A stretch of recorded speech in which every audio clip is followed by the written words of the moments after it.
اعوذ باللہ من الشیطان الرجیم بسم اللہ الرحمن الرحیم وَيَسْتَفْتُونَكَ فِي النِّسَاءِ قُلِ اللَّهُ يُفْتِيكُمْ فِيهِنَّ وَمَا يُتْلَى عَلَيْكُمْ فِي الْكِتَابِ فِي يَتَامَى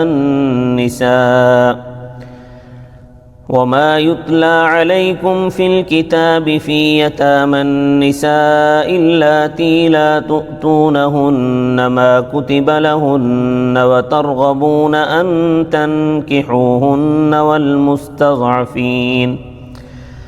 وَالْمُسْتَضْعَفِينَ مِنَ الْوِلْدَانِ وَأَن تَقُومُوا لِلْيَتَامَى بِالْقِسْطِ وَمَا تَفْعَلُوا مِنْ خَيْرٍ فَإِنَّ اللَّهَ كَانَ بِهِ عَلِيمًا صدق اللہ العظیم۔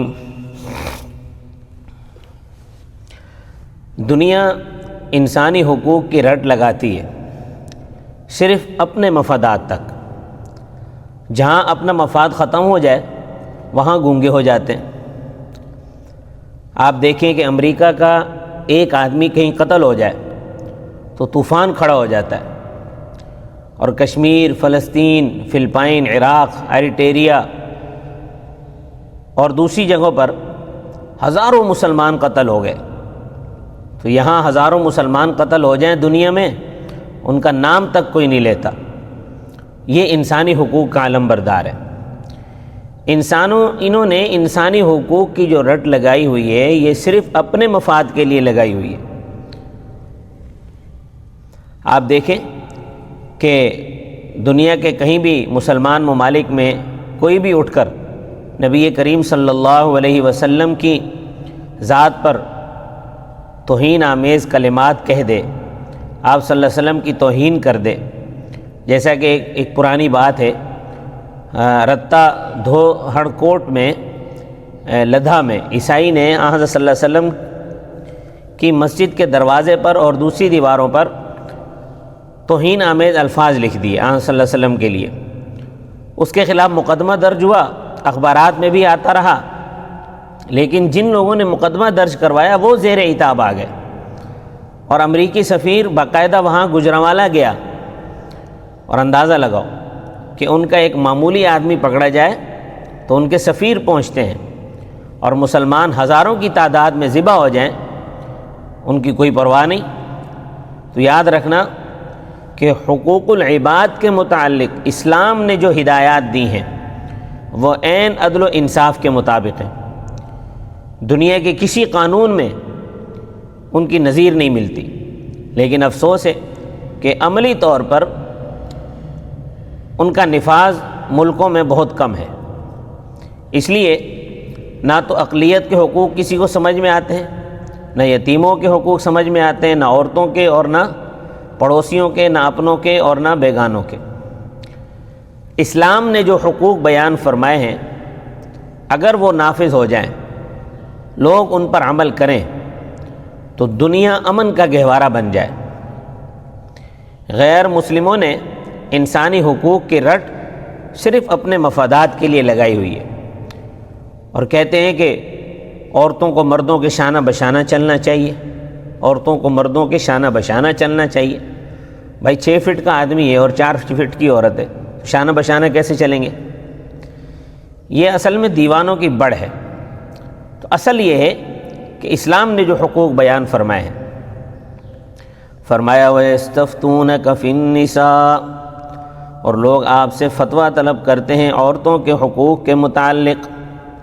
فتویٰ کا معنی ہوتا ہے کہ آپ سے حکم پوچھتے ہیں اور فیصلہ پوچھتے ہیں۔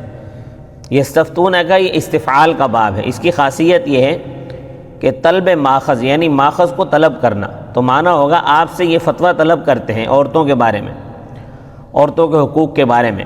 قل، آپ کہہ دیں، میں تو کچھ نہیں کہہ سکتا، اللہ یفتیکم فیہن، اللہ تعالیٰ تمہیں فتویٰ اور حکم سناتے ہیں، اللہ تعالیٰ تمہیں فتویٰ اور حکم سناتے ہیں، میں تو رب تعالیٰ کا مبلغ ہوں، فتویٰ تو اللہ تعالیٰ نے سنانا ہے۔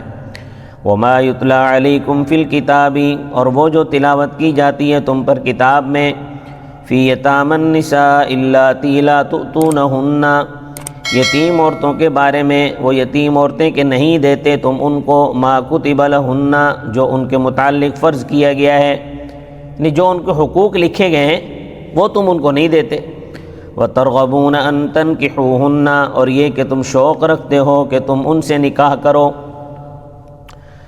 اب یہ بات سمجھیں، ہوتا اس طرح تھا کہ مثلا کسی شخص کا چچا یا تایا فوت ہو جاتا، اس کی لڑکی ہوتی اور وہ خوبصورت بھی ہوتی، اور یہ اس کا کزن اس کا سرپرست ہوتا، کیونکہ مسئلہ یہ ہے کہ اولاد کا، بچوں کا اصل سرپرست ان کا والد ہے۔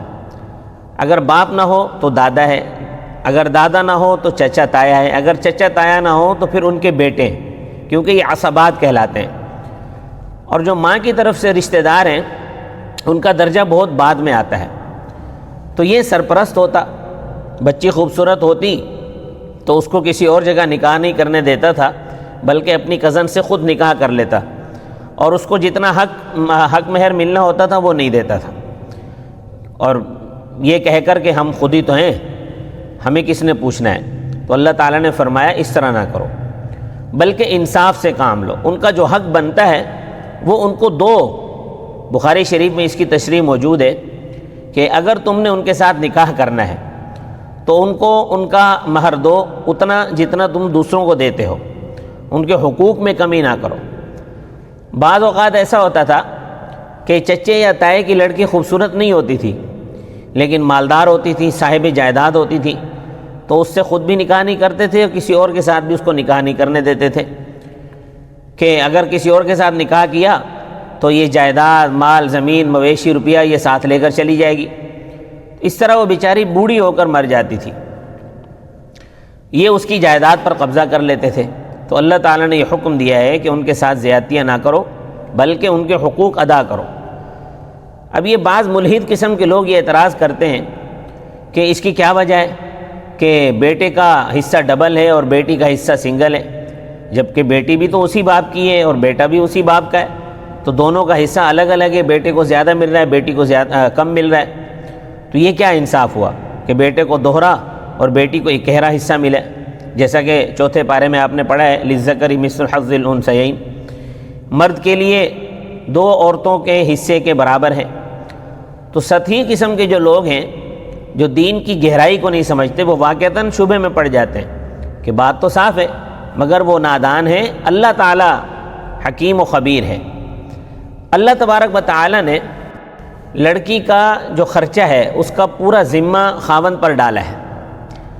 نکاح ہونے کے بعد لڑکی کا نان نفقہ، اس کا سکنا، اس کی دکھ تکلیف، اس کی بیماری، اس کی دوا دارو، تمام چیزیں خاوند کے ذمے۔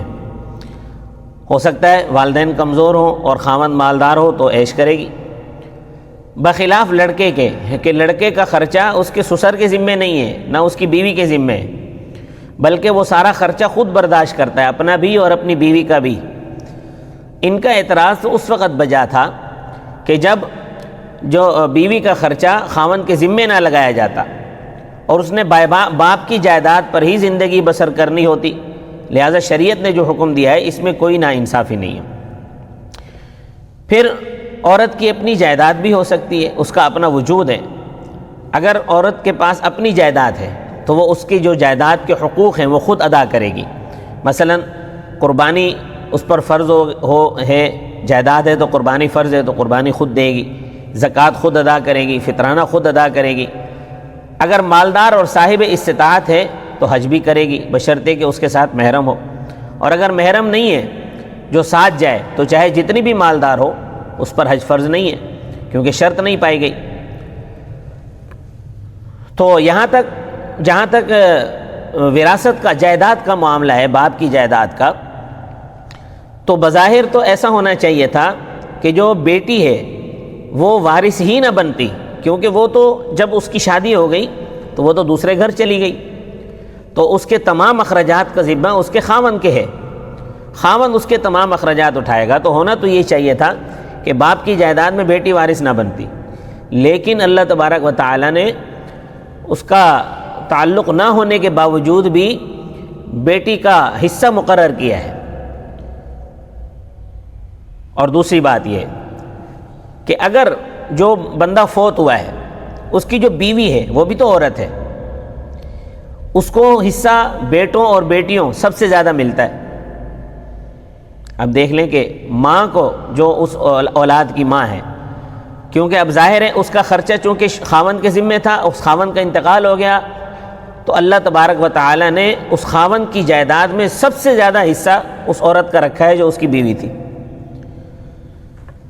تو یقین جانو کہ عورت کو جتنے حقوق اسلام نے دیے ہیں اتنے کسی اور قانون نے نہیں دیے، کسی عزم نے نہیں دیے، صرف زبان سے رٹ لگاتے ہیں جو فضول رٹ ہے۔ ہاں، یہ بات اسلام ضرور کرتا ہے کہ مرد و عورت کا اختلاط نہ ہو۔